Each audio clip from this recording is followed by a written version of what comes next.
At 1 o'clock in the morning, my porch light flickered across the front yard of my small house in Riverton, Arizona. The night air was dry, still carrying the faint hum of motorcycles from kids racing down the highway. Then came the pounding on my door. It wasn't the kind of knock that asked politely. It was frantic, uneven, desperate. "Mom, please open up." I froze. It was Lena, my daughter. I pulled open the deadbolt, and before I could take a breath, she collapsed into my arms. Her lip was split, her left eye swollen shut. Her hands clutched her stomach as if to hold herself together. In that moment, my body chose instinct over thought.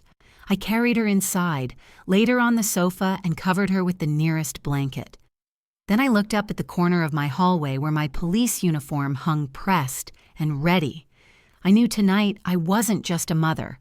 I was also an officer, and both would be tested. I should tell you who we are before the rest of this story unfolds. My name is Patricia Calder, but most people in Riverton call me Pat. I have worked as a patrol sergeant in this desert town for over 2 decades. Riverton isn't big, but it's the kind of place where everyone thinks they know everyone else's business. Rumors travel faster than the monsoon winds. My daughter Lena is 26. She grew up chasing lizards in our backyard, singing along to every song on the radio and promising me she would always find her way back home. Lately, she had grown quieter, more withdrawn, but I convinced myself it was just the stress of adulthood. I wanted to believe she was fine. There's one more piece you should know. My father left us a piece of land outside town. He worked hard for it, and it now stands in Lena's name. That land would soon become the center of a storm we never expected.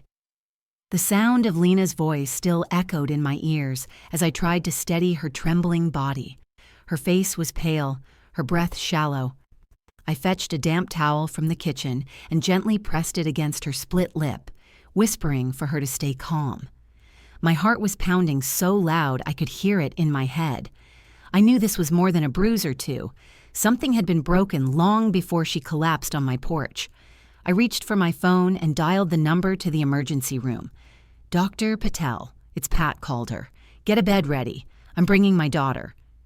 My car was in the shop, so I called for a cab. While we waited, Lena's phone lit up on the coffee table, buzzing again and again. On the screen were missed calls and threatening messages from Eric, her husband. My blood boiled. One message read, "Don't open your mouth if you want to keep everything."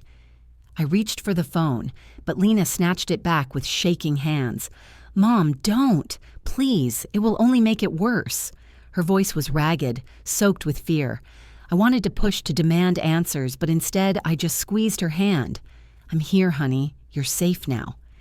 Inside, I made a silent promise. This night would not pass without a record. We were starting a paper trail he couldn't erase.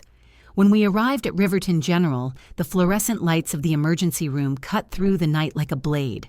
Dr. Annika Patel, a woman I had worked with on countless late-night calls, met us at the door. Her eyes moved quickly from Lena's swollen face to the way she held her side. Without hesitation, she guided us to an exam room. Nurses helped Lena onto the bed. They checked her vitals, gently lifted her blouse, and gasped at the dark bruise spreading across her stomach. Dr. Patel ordered X-rays and a CT scan to rule out internal bleeding. She moved with calm precision, but I saw the concern in her eyes. As Lena was prepped, I quietly asked the charge nurse for a copy of every photo, every note that would go into her medical record. "I need documentation," I said softly. She nodded. This wasn't the first time she had seen a case like this. While machines hummed in the background, Lena squeezed my hand, whispering, "Don't let him find me." I leaned close, my voice steady. "He won't." "Not while I'm breathing." Before sunrise, we had discharge papers, imaging results, and a folder of medical photographs sealed for evidence. It was not just treatment, it was testimony written in ink and images. I tucked the file under my arm and walked out of the hospital, knowing this was only the beginning. Back at home, the first rays of sun stretched across the street. As I stepped onto the porch, I noticed my neighbor, Mrs. Dolores Park, sweeping her front walk. She paused when she saw me and hurried over, her face lined with worry. "Pat, I heard pounding and crying last night. Is everything all right?" I hesitated for a moment, then told her the truth in a low voice. It was Lena. Eric heard her. She came here in the middle of the night. Dolores's jaw tightened, her broom clutched like a weapon. "That man has no shame," she muttered. Then her eyes lit with sudden purpose. "My porch camera records everything. Maybe it caught her arriving." Together, we opened the app on her phone. There it was, 10:02 a.m., Lena knocking weakly at my door, her voice faint but desperate. Hearing those sobs again made my chest ache. But I also knew this was crucial. I asked Dolores to send me a copy. She pressed my hand. "Whatever you need, I'll testify." Back inside, I saved the footage onto an encrypted drive in a backup folder on my laptop. For the first time, I felt the scales tip. We had evidence outside my word, outside my daughter's fear. Proof had begun to take shape. Later that afternoon, my phone buzzed with a call from Caleb Morton, a clerk I had known for years at the county records office. His voice was tense. "Pat, your name and Lena's just showed up on a land transfer file. It didn't sit right with me, so I thought I should warn you." My stomach tightened. "What transfer?" Caleb sighed. "According to the paperwork, your daughter signed her piece of property over to a woman named Tara Quinn. But Pat, the signatures look wrong and the notary on the stamp wasn't even on duty that day." I drove straight to his office. Caleb slid a folder across the desk. The shaky handwriting on the page didn't resemble Lena's. My own name was scribbled too, awkward and slanted. It was a forgery in plain sight. "This came in from Eric," Caleb whispered. "He told the staff you asked him to file it because you were busy." I clenched the folder until my knuckles whitened. My father had worked himself ragged to secure that land. It was Lena's inheritance, a piece of our family story. Now Eric was trying to steal it with a pen. I asked Caleb for certified copies of every page. He nodded quickly but warned, "Be careful." Someone inside helped push this through. Walking out with the file under my arm, I knew we weren't just fighting bruises anymore. We were up against lies written in ink. The next morning, I drove to Malaloy Trading Post, the pawn shop Eric ran on the edge of town. The place smelled of motor oil and stale cigarettes. Two of his buddies leaned against the counter, their eyes narrowing as I walked past. One smirked. Well, if it isn't the mother-in-law. I ignored him and pushed through the office door. Eric was behind a battered desk counting stacks of bills. He looked up with a mocking grin. Sergeant Calder. "You here to buy or to nag?" I set a folder on the desk and slid it across to him. Inside were the photos of Lena's injuries, the ER report, still frames from Dolores's camera, and the forged deed Caleb had given me. Each page was a nail in his coffin. Eric's grin faltered for just a second, then returned. "And what do you expect me to do with this? I've got better lawyers than you." I met his eyes, my voice steady. "I don't expect you to do anything. The court will handle it." He leaned forward, voice sharp. "That girl of yours needed discipline. Don't think your badge will always save you." The words made my blood boil, but I stayed still. I gathered the file, stood, and looked him squarely in the eye. "From now on, it's not your rules, it's the law." Then I walked out, leaving his anger echoing behind me. By the end of the week, the gossip mill in Riverton was churning at full speed. At the farmer's market, I caught whispers trailing behind me. "She's just a cop using her badge to get even with her son-in-law." At the diner, I overheard. "Lena probably made the whole thing up. You know how young wives are."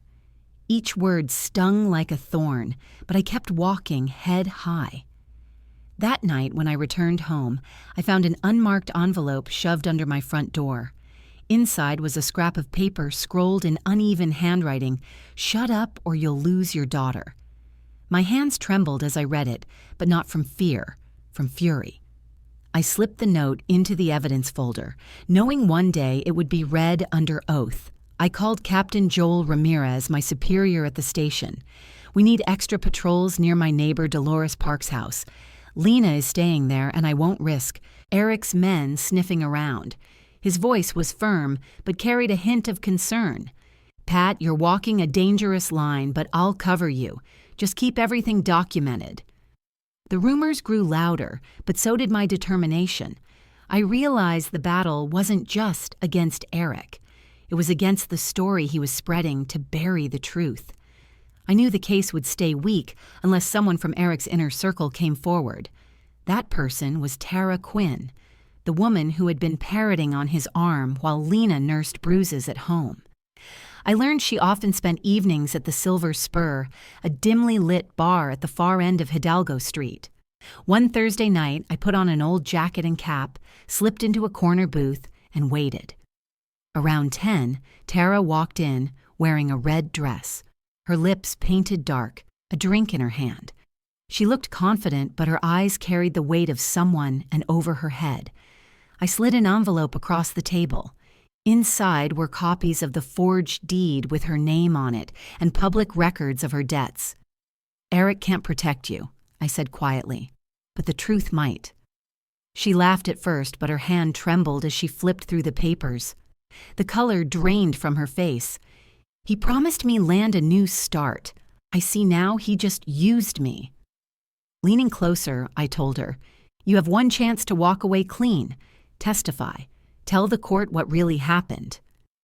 Tara hesitated, then nodded slowly.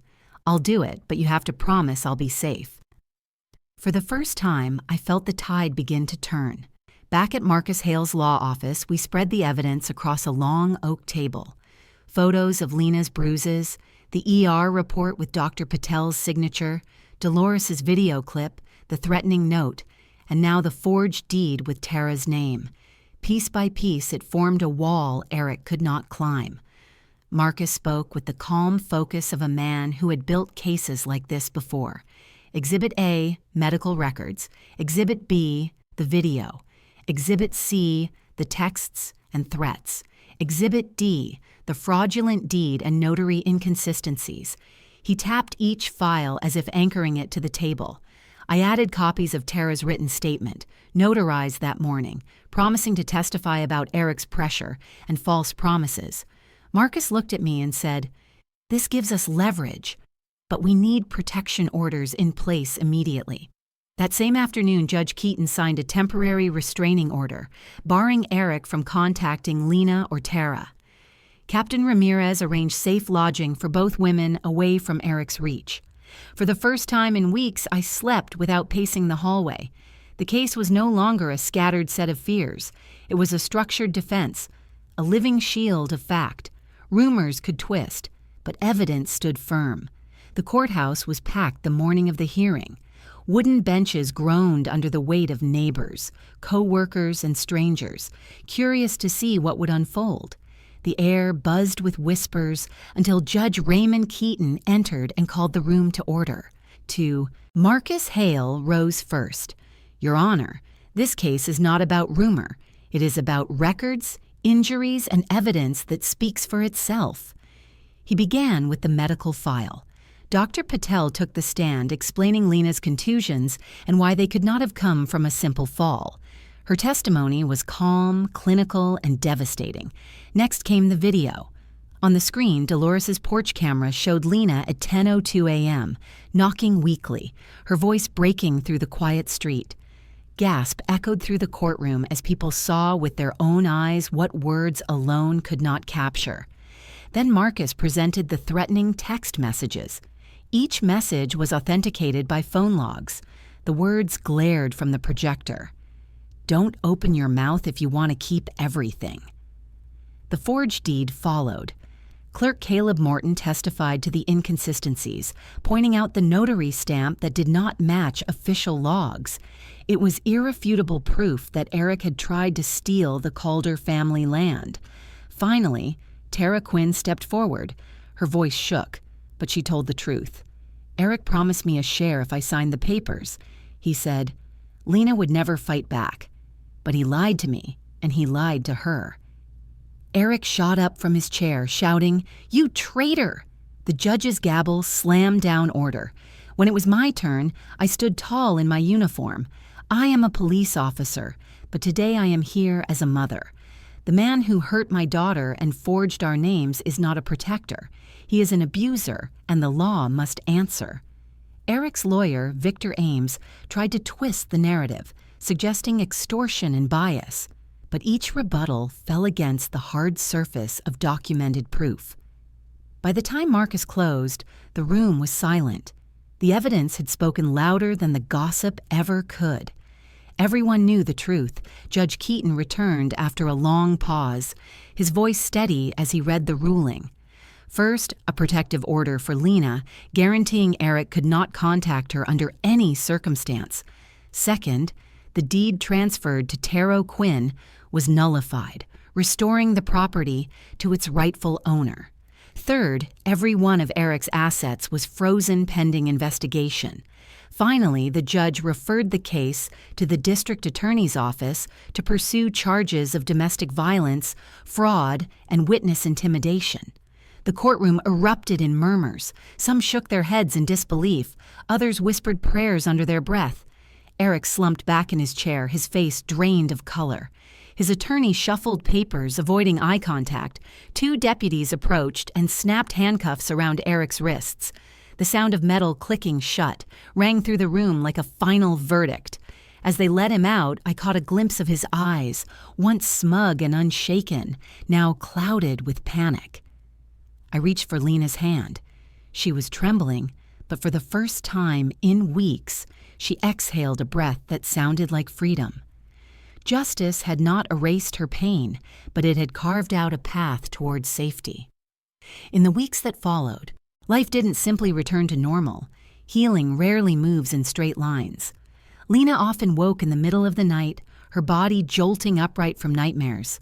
Sometimes she cried out, convinced Eric was at the door. Each time I sat by her side, holding her hand until her breathing slowed. Dr. Naomi Winters, the therapist Marcus recommended, began meeting with Lena twice a week.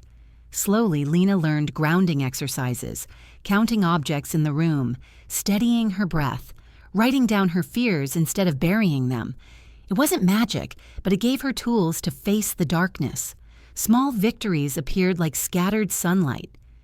Lena walked to the store alone without scanning every doorway.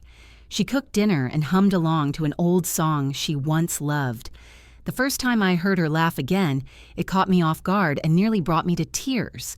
As for me, I carried this case into my daily patrols. Each time I met a woman afraid to speak, I shared resources, a phone number, or simply a listening ear. I wanted them to know silence feeds the pain, but truth, even slow, even heavy, can set a person free. If you are listening to this and parts of Lena's story feel familiar, I want you to know there are practical steps you can take. First, if you are in immediate danger, call emergency services. Your safety comes before everything else. Second, document what is happening. Take photos of injuries with a phone or camera that records date and time. Save threatening texts or voicemails and back them up to a cloud folder or an external drive. Small details can become powerful evidence later. Third, seek medical help. Ask for printed discharge summaries and make sure the records describe every injury. Hospitals often take photos that can be stored in your file. Ask for copies or reference numbers. Fourth, check public property records. If you suspect fraud, request certified copies of deeds and compare signatures. Noti logs can reveal inconsistencies that matter in court. Finally, reach out for support. Domestic violence hotlines, advocacy groups, and legal aid services exist in many communities. You don't have to go through this alone. Even if you feel isolated, there are people and systems ready to stand with you when you choose to speak. When I look back at that night, I don't see victory. I see a daughter who found the courage to knock on my door and a mother who chose to fight with the tools of the law instead of anger. Putting on my uniform that morning wasn't about revenge. It was about keeping a promise that the law is meant to protect the vulnerable, even when the offender sits at your own family table. If this story resonated with you, share it. Leave a comment with the city you're watching from. Someone else might read your words and feel less alone. And remember, Silence only serves those who harm. Speaking up, however hard, can open the door to safety.